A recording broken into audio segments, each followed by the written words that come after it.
Hi guys, I'm Lana. And I'm Jeff. And this is the Second Breakfast Club. And today we're going to do So Far Away. So like last time we did Daydream, So Far Away was originally a song on Suga's mixtape. Your Bias. Yes. And he redid it a little bit after the fact because in the original he had a female, it was a bit of a duet, like she sang with him, so he redid it to use two members from BTS to do it. Okay. So the composition in this one is a little different than the original because it blends the other two members' solo songs with the composition.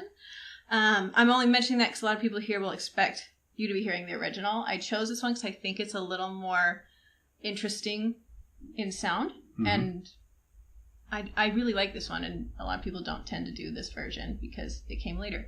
Okay. Yeah, so we're going to dive on into this one. This is one that Ashlyn won't do, even if she was on the channel. So I thought it would be really good to do with my dad. I'm sorry if you guys are disappointed. It's because I have no emotion at all. No. No. Actually, I don't. I'm an engineer. You have emotion, just not a lot over, like... Yeah, it's like this. No. Instead of like this. You've always... I don't want to say always. You're often a very stable person, even-keeled, so I feel like a lot of songs about ups and downs don't hit you the same way they would somebody who's constantly up and down. You know what I mean? So yeah, this song... I think it should be said up front. This song was written more from his perspective before the group took off. So when he was still poor and still desperate, and like, so he's writing from the point of view of before things were okay, when he was desperately poor, couldn't get his music anywhere, didn't even know if he was going to debut, and I don't think he mentions it in this song, but he even got hit by a car at that time, and it made it so he can't play basketball very well anymore. It crushed his shoulder. Like, it's a down part of his life. So don't think this is him talking about now. This is what? Okay. This is from the point of view of growth. Right. So let's just jump into it. 3, 2, 1, go.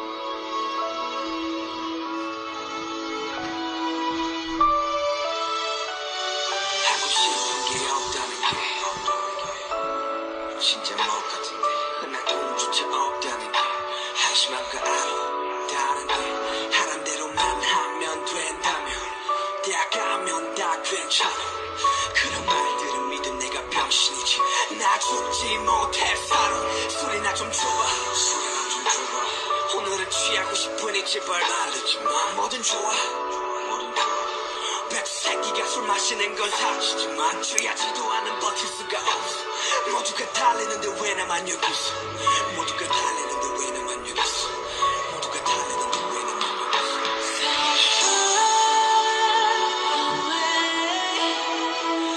나에게도 꿈이 있다면 날아가는 꿈이 있다면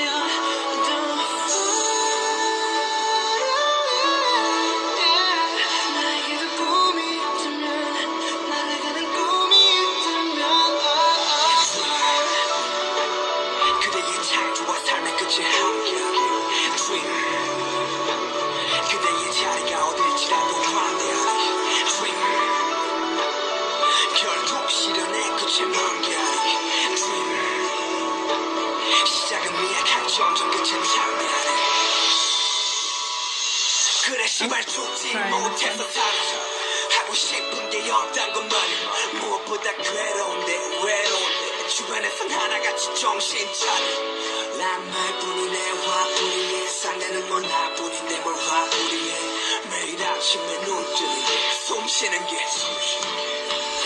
친구와 가족조차 멀어져만 가네 시간이 흐르면 흐를수록 더 조급하네 나 혼자인 기분 나 혼자인 지금 모든 게 사라졌음 말 신기루 사라졌음에 사라졌음에 이제 빌어먹을 나조차도 사라졌음에 이렇게 세상에 나버려지네 이 순간을 하늘과 멀어지네 떨어지네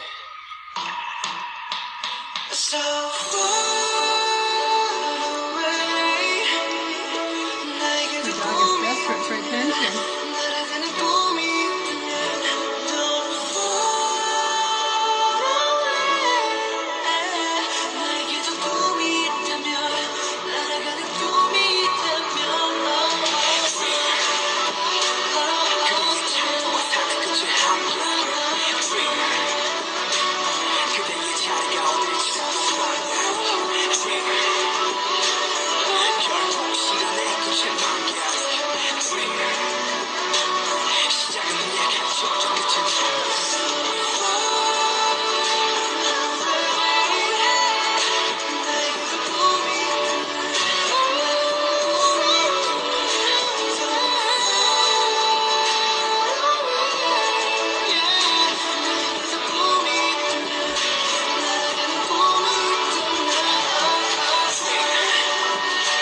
그대의 창조와 삶의 끝에 함께하며 Dream 그대의 자리가 어딜지라도 말야지 Dream 결국 실현의 끝에 만개하게 Dream 시작은 약한 점점 끝은 창대하게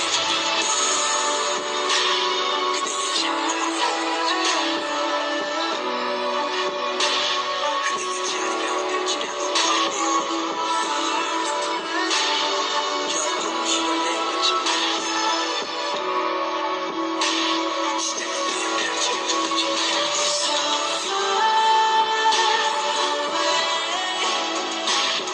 The first loves are a reference to his other song we've heard. That's about music.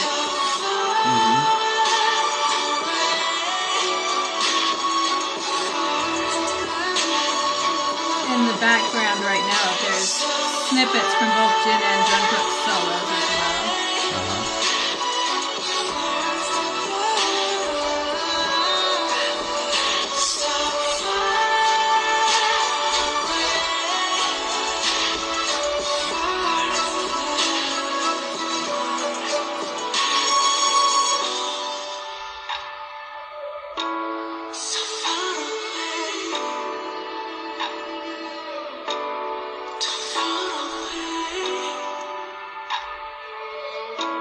So far away, so far away. There you go. That's a classic one in terms of ARMY. Yeah. It's an interesting difference in culture in the way that they look at trials ending in full bloom. Mm-hmm. An American would a trial ending in full bloom means it got a lot worse rather than better. I think it means like flowering. Yeah, flowering. Like but you lay the fertilizer so that it can bloom. But your trial ending in full bloom to me would be your trial has just gotten incredibly bad. Whereas, like full blown almost. Yeah, whereas they're talking about full bloom as in like a flower and being nicer. Mm-hmm. And so that is a cultural difference in that one. Yeah. And also falling away from the sky. Mm-hmm. Okay? I've never considered falling away from the sky. That's a little different. Yeah. Word verbiage. Yeah. I like a lot of the... Well, first of all, it's not complicated, but I really like the message. Because I feel like there's a lot of people who can't get out of a spiral, can't get out of a dark place. Right. But also a lot of people who think, well, if I don't have ambitions right now, what's the point?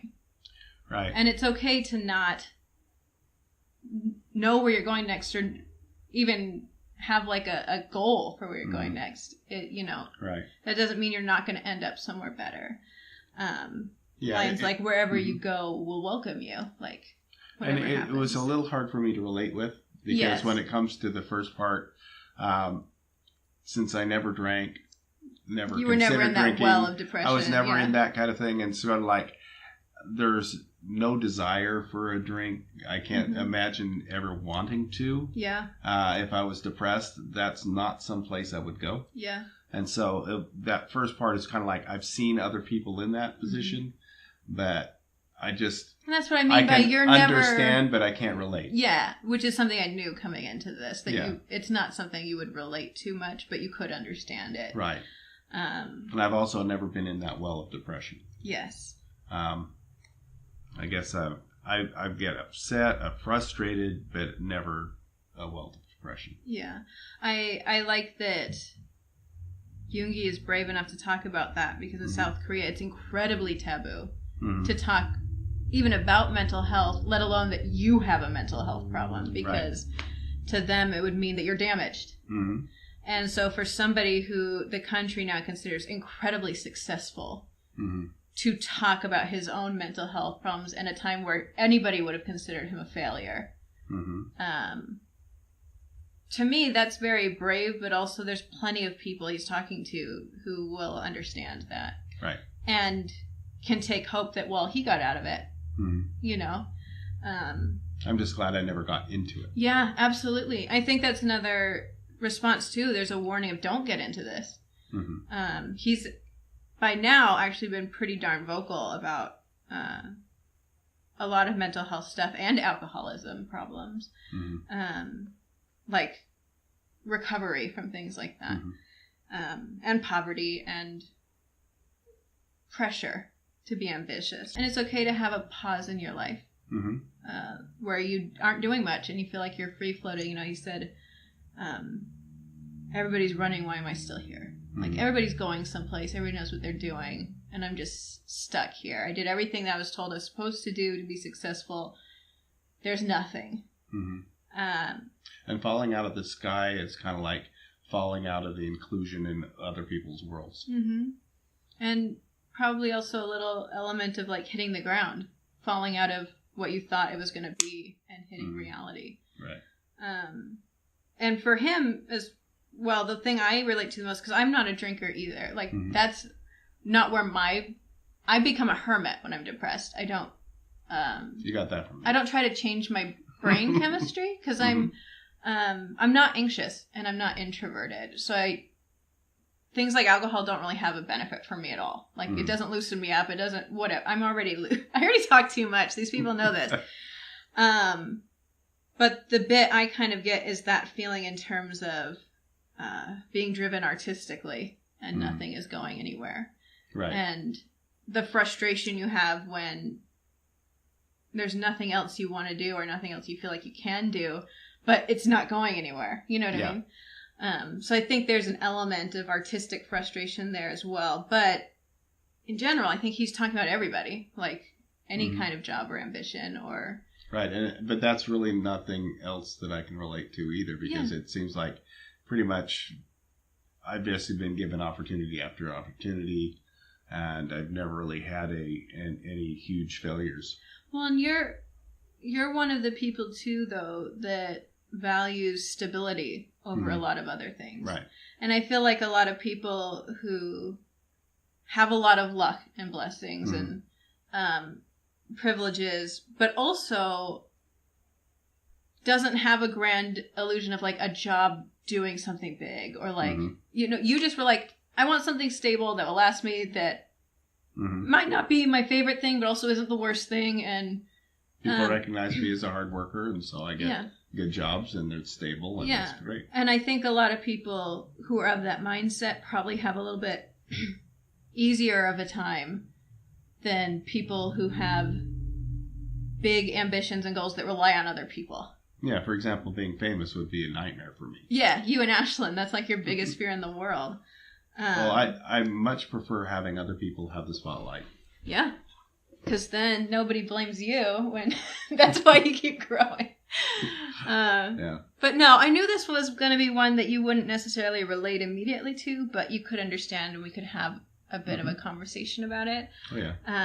And obviously you can see why something like this would be really hard for Ashlyn. Yeah. Yoongi's music in general is very hard for Ashlyn because they're very similar people. Well, she has a very tender and deep heart. She does, so empathetic and also so very aware. She's empathetic and she's a perfectionist, which isn't a good combo sometimes. Right. So even when she's doing really well and is in a great place, she'll feel like she's not doing enough, or she's not good enough, or she, you know. But she's getting much better. You know, she did the live with you guys to let you know everything that's going on. But I like that I can watch this stuff and process it with somebody. Yeah. Okay. I think that's about it. I think so. We're going to keep doing more, and knowing BTS, things are probably just going to stay emotional. So, yeah, I hope you guys continue to watch us and come hang out for the next one. So until next time. Live long and prosper. Also, like, comment, and subscribe. Bye.